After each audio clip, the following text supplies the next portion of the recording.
जारी है। हरियाणा में भी बारिश का दौर जारी है। बारिश के बाद कई इलाकों में जलभराव देखा गया है। जलभराव के चलते जाम की स्थिति देखी गई है और सड़कों पर रेंग रेंग कर गाड़ियां चल रही हैं।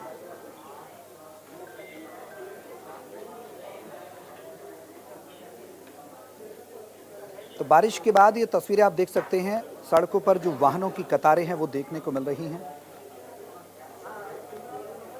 तो ये तीन तस्वीरें हैं गुरुग्राम, दिल्ली और फरीदाबाद की। आप देख सकते हैं दिल्ली, गुरुग्राम और फरीदाबाद की ये तस्वीरें कहीं ना कहीं ये बता रही हैं कि बारिश के बाद जो व्यवस्थाएं थी, जो तैयारियां थी, वो कहाँ हैं। क्योंकि वाटर लॉगिंग के बाद जाहिर सी बात है, सामान्य बात है कि जल भराव हो जाता है, जल जमाव हो जाता है, लेकिन उसके बाद जो वाहनों की कतारें लगती है उसमें ट्रैफिक मैनेजमेंट की भूमिका भी बेहद अहम हो जाती है। तो तस्वीरें आप देख सकते हैं, तीन तस्वीरें। दिल्ली एनसीआर में झमाझम बारिश का दौर जारी है। हरियाणा में भी बारिश का दौर जारी रहा है।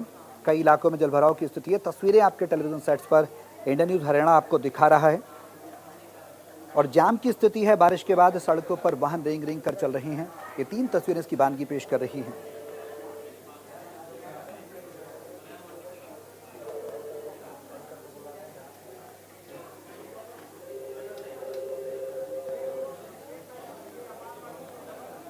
तो दिल्ली एनसीआर में लगातार सुबह से बारिश हो रही, जिसके बाद जलभराव की स्थिति देखने को मिल रही है। जगह जगह लोगों को आवाजाही में दिक्कतों का सामना करना पड़ रहा है। बारिश के बाद जहां तापमान में गिरावट दर्ज की गई है, तो वहीं आम जनजीवन अस्त व्यस्त भी हुआ है।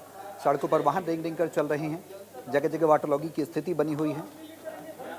आपको बारिश के बाद की दिल्ली की कुछ तस्वीरें भी हम दिखा रहे हैं। संसद भवन, लुटियंस जोन, लाल किला और लोधी रोड पर बारिश के बाद हालात क्या हैं, ये चार तस्वीरें आप देख सकते हैं। ये तस्वीरें ये बता रही हैं कि बारिश के बाद की स्थिति और जो सिस्टम है वो पूरी तरह से लाचार नजर आ रहा है। बारिश के बाद अमूमन देखा जाता है कि बारिश के बाद वाटर लॉगिंग होती है, लेकिन जो तस्वीरें लुटियंस जोन, जो आप सोचिए सेंटर पॉइंट है, संसद भवन सेंटर पॉइंट है, लाल किला सेंटर पॉइंट है, लोधी रोड सेंटर पॉइंट है, उसके बाद ये हालात हैं।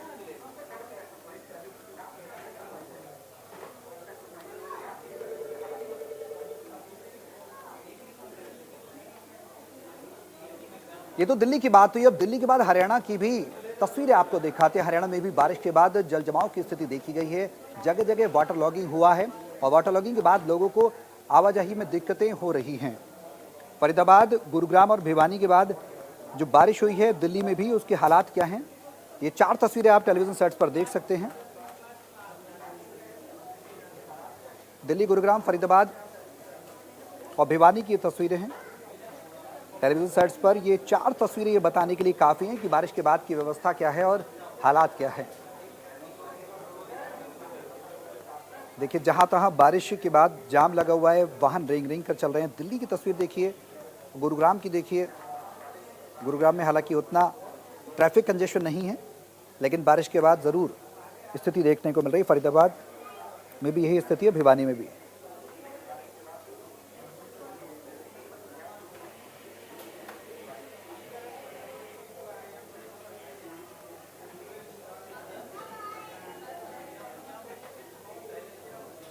इंडियन न्यूज़ हरियाणा के विशेष संवाददाता रवि जांगड़ा भिवानी से हमारे साथ लाइव जुड़ गए हैं। ज्यादा जानकारी के लिए सीधे उनका रुख करेंगे। रवि, क्या कुछ जानकारी है? बारिश के बाद वाटर लॉगिंग की स्थिति न सिर्फ दिल्ली में बल्कि हरियाणा में भी देखने को मिल रही है। गुरुग्राम हो, फरीदाबाद हो, भिवानी हो, ये तमाम तस्वीरें ये बानगी पेश कर रही हैं कि वाकई में बारिश के बाद जो वाटर लॉगिंग की स्थिति है वो एक चुनौती पेश कर रही है। भिवानी की स्थिति क्या कुछ है, आपसे जानना चाहिए। बिल्कुल, एक बार फिर से दिखाना चाहूंगा मैं, अभी भी झमाझम बारिश लगातार जारी है। आप देख पाएंगे किस तरह से झमाझम बारिश का दौर अभी भी लगातार जारी है। और इस बारिश की वजह से कहीं न कहीं जल भराव की स्थिति जरूर उससे लोगों को दो चार होना पड़ रहा है। लेकिन चूंकि पिछले दिनों जिस तरह से अधिकारियों के द्वारा कुछ जो में भी मंत्री राजेश नागर आए थे, उनके द्वारा भी अधिकारियों को निर्देशित किया गया था कि पानी की जो भराव की स्थिति होती है उससे निपटने के लिए कुछ इंतजाम किए जाए। हालांकि देखा जाता है जिन इलाकों में पानी भरता है वहां पर 1 से 1.5 घंटे में पानी की निकासी जो है हो जाती है। ऐसे में क्योंकि अभी बारिश कम है, लगातार बारिश जरूर हो रही है, बारिश कम है और इस बारिश की वजह से अभी चूंकि जो ट्रफ है बताया गया मानसून का ट्रफ, अगर मैं हरियाणा कृषि विश्वविद्यालय के कृषि वैज्ञानिकों की बात करूँ तो ये जो मानसून का ट्रफ है ये रोहतक से होकर गुजरता है और रोहतक भिवानी में ज्यादा दूरी नहीं है। ऐसे में प्रदेश का ये हिस्सा, चाहे मैं फैजाबाद की बात करूँ, बात मेवात की करूँ, बात गुरुग्राम की करूँ, नारनौल, महेंद्रगढ़, सोनीपत, रोहतक और साथ ही साथ तरकी दादरी, महेंद्रगढ़, रेवाड़ी, हिसार, सिरसा, ये फतेहाबाद, इन जिलों की बात की जाए तो वो बेस यही स्थिति है कि यहाँ पर झमाझम बारिश का दौर लगातार जारी है और आने वाले 2-3 रोज तक इसी तरह से मौसम रहेगा, इसी तरह से बारिश रहेगी। इसके अलावा तापमान में लगातार गिरावट जो है दर्ज की गई है और इस तापमान में गिरावट दर्ज किए जाने की वजह से लोगों को न केवल उमस से राहत मिली है, भीषण गर्मी से राहत मिली है, बल्कि जो भूमि पुत्र है, जो किसान है, उनके चेहरे जरूर खिले हुए हैं। क्योंकि अगर बात करें इस मौसम में बारिश की जरूर दरकार थी, क्योंकि यहाँ की अधिकांशतः जो फसलें है, खरीफ की फसलें, वो बारिश के मौसम पर, बारिश के पानी पर डिपेंड करती हुई निर्भर करती हैं। ऐसे में पानी जिस तरह से बरस रहा है, ये अमृत के समान है। इन फसलों के लिए बाजरे की बात करें, गवार की बात करें, जवार की बात करें, नरमा यानी कपास की बात करें, धान की बात करें, तमाम फसलों के लिए ये पानी जो है ये कहीं न कहीं रामबाण, ये अमृत के समान है। और फिलहाल लगातार जो है झमाझम बारिश का दौर दिल्ली एनसीआर क्षेत्र में इसी तरह से, रोहतक की बात मैं करूंगा, सोनीपत की बात करूंगा और ये भिवानी की तस्वीरें हैं जहां पर अल सुबह से इसी तरह से झमाझम बारिश जो है वो दर्ज की जा रही है, हो रही है। तापमान में प्रकाशी तरीके से गिरावट दर्ज की गई है और इसके साथ साथ कहीं न कहीं कहा जा रहा है कि बारिश की वजह से किसानों के चेहरे यानी चेहरे ऐसे में जरूर कुछ जगहों पर जब जल भराव की स्थिति आती है, पानी भरता है, तो वहाँ जरूर परेशानियां पेश आएंगी, लेकिन जो अन्नदाता है, भूमि पुत्र है, उनको भी निजात मिली है, गर्मी झेल रहे लोगों को भी निजात मिली है और आने वाले दिनों में फसलों के लिए भी कहीं न कहीं राहत की बात है। रवि, आईएमडी ने क्या कुछ दिशा निर्देश भी जारी किए हैं, कुछ अलर्ट भी जारी किया है बारिश को लेकर? जिस तरह से मौसम लगातार सुहाना बना हुआ है, मेघ मेहरबान है, किसानों के लिए खुशी की एक लहर बह गई है जिसके बाद बारिश हुई है, क्या और भी अलर्ट जारी किया गया है? मौसम की स्थिति ऐसे भी आगे आने वाले समय में देखने को मिलेगी? बिल्कुल, आने वाले 3-4 रोज तक इसी तरह का आलम रहेगा, इसी तरह का मौसम रहेगा। खासकर अब दक्षिणी हरियाणा की बारी है। उत्तर हरियाणा में, पूर्व हरियाणा में हमने देखा था जीटी बैंक पर किस तरह से करनाल, कुरुक्षेत्र, अम्बाला, इसके साथ साथ बात करें पंचकूला, यमुनानगर, इन जिलों में झमाझम बदरा बरसे की बारिश हुई थी। और ऐसे में अब बारिश का जो रुख है, मानसून का जो ट्रफ है, उसने इस इलाके का रुख किया। दक्षिणी हरियाणा के इन जिलों की मैं बात जरूर करना चाहूंगा। भिवानी की बात करूँ, तरकी दादरी, नारनौल, महेंद्रगढ़, रेवाड़ी, सोनीपत और साथ ही साथ जो इलाका है, चाहे झज्जर की बात की जाए, बात गुरुग्राम की करें, बात फरीदाबाद की करें या फिर जो मेवात की बात करें, इन तमाम जिलों में आज किसी तरह का ठीक है रवि, ठीक है रवि, ठीक है, ठीक है, बहुत शुक्रिया तमाम जानकारी साझा करने के लिए। तो बारिश के बाद जो किसानों के चेहरों पर खुशी की लहर देखी जा रही है, जलभराव की स्थिति तो हुई है लेकिन तापमान में गिरावट के बाद लोगों को राहत भी मिली है। सचिन कौशिक हमारे सहयोगी भी हमारे साथ जुड़ गए हैं ज़्यादा जानकारी के लिए, आज सीधे उनका रुख करेंगे। सचिन, क्या कुछ जानकारी है, सोनीपत में किस तरह की स्थिति आप देख पा रहे हैं? लगातार हो रही है और हल्के हल्के, और अगर हम बात करें तो जाम की स्थिति यहाँ पर बन गई है। मैं आपको कुछ तस्वीरें दिखाना चाहूंगा कि किस तरह से यहाँ पर जो है जाम की स्थिति बन गई है। लोग लगातार आ रहे हैं और यहाँ पर जाम की स्थिति जो है बन गई है, क्योंकि रास्ता जो है स्टेशन से जुड़ता है, शहर के बीचों बीच का ये रास्ता सुभाष चौक से जुड़ता है।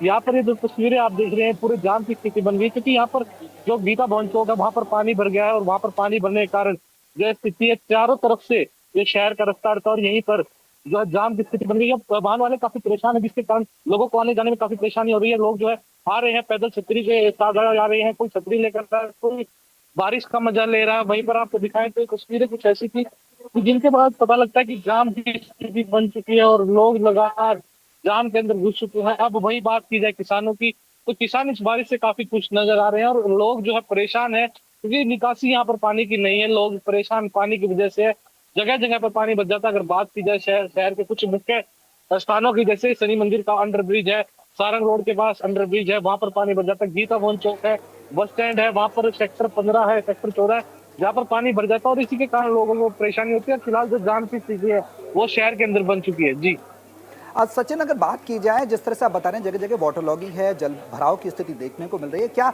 निगम की तैयारियां नहीं थी? बारिश के बाद हर बार इस तरह की तस्वीरें देखने को मिलती हैं, और तैयारियां थी तो क्या थी? देखिए, लगातार निगम के द्वारा तैयारियां तो की जा रही, लेकिन निकासी का कोई प्रावधान उनके द्वारा नहीं किया जा रहा। लोगों को, काफी लोगों ने शिकायतें भी करी। जिस तरह हमारी लोगों से बात भी हुई थी, पहले भी हमारी बात हुई है, कई लोगों से बात हुई, कल भी बात हुई। जिस तरह से कल हमने पानी देखा वो भरा हुआ था अंडरब्रिज के नीचे, तो लोगों के साफ तौर पर यही कहना कि ना तो यहाँ पर नगर निगम काम कर रहा है, न जो मेयर है बीजेपी के, एमएलए भी बीजेपी के, कोई भी यहाँ पर काम नहीं कर रहा जिससे निकासी से छुटकारा मिल सके, क्योंकि शहर के बीचों बीच अभी हम फिलहाल मौजूद है और यही रास्ता जो है गोहाना भी जुड़ता है, रोहतक से भी जुड़ता है और सोनीपत शहर के अंदर और रेलवे स्टेशन की तरफ जुड़ता है। यहाँ पर ही आप मेरे पीछे देख रहे हैं जाम की स्थिति किस तरह से बनी हुई है। कोई भी यहाँ पर प्रावधान ऐसा नहीं किया कि नगर निगम की तैयारी हो जिस तरह बारिश और पानी साथ ही साथ निकल जाए, लेकिन पानी यहाँ पर खड़ा हो जाता तो 2.5 फीट से 7 फीट जो अंडर ब्रिज है वहां पर पानी खड़ा हो जाता। कई ब्रिज जो है ऊपर तक भर जाएंगे जब जब तेज बारिश होगी, उसके बाद वो ब्रिज का नजारा भी देखने लायक होगा। जी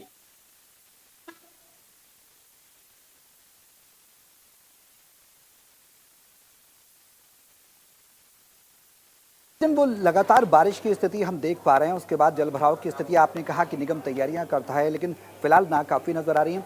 आम लोगों का इस पूरे मामले पर क्या कुछ कहना है? बारिश के बाद मौसम जब सुहाना होता है तो राहत तो कहीं ना कहीं लोगों को मिली है। क्या तैयारियां जमीनी स्तर पर भी देखने को मिलती हैं? क्योंकि तैयारियां जो बारिश के बाद की तस्वीरें वो तो ये बताती हैं कि तैयारियां नाकाफी नजर आ रही हैं। तो देखिए, जहाँ हमारी लोगों की बातचीत की और लोगों को कहना है कि सरकार अपनी तैयारियां बेशक कर ले पर नाकाम यहाँ पर सरकार है। ना तो पानी की निकासी हो रही है, ना जान से राहत मिल रही है लोगों को, ना कोई प्रशासन की ऐसी तैयारी है कि लोगों को जब अंडर ब्रिज के नीचे जाते तो उन्हें पता लगता कि वहां पर पानी भरा हुआ है, तो लोगों को ना कोई रोकने वाला प्रशासन का कोई आदमी खड़ा है। जिस तरह जाम की स्थिति बन रही है तो उसको खुलवाने के लिए भी यहाँ पर कोई आदमी प्रशासन का नहीं खड़ा कि जाम की स्थिति को खुलवा सके। और जहाँ पानी की बात है, पानी की निकासी यहाँ पर बिल्कुल भी नहीं हो रही है।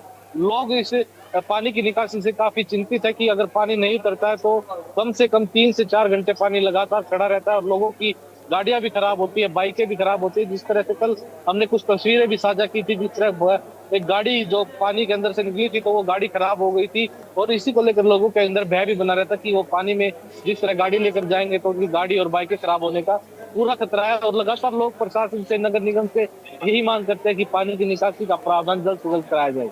चलिए, बहुत शुक्रिया तमाम जानकारी साझा करने के लिए सचिन। तो बारिश के बाद की जो स्थिति है वो लगातार ये बता रही है कि अब लोगों को राहत मिलती नजर नहीं आ रही। जहां एक तरफ तापमान में गिरावट दर्ज की जा रही है तो वहीं दूसरी तरफ लोगों को जलभराव की समस्या का सामना भी करना पड़ रहा है। गुरुग्राम से एक और बड़ी खबर आ रही है, सीधे इस पर रुख करेंगे। बारिश के बाद गुरुग्राम की स्थिति भी कमोवेश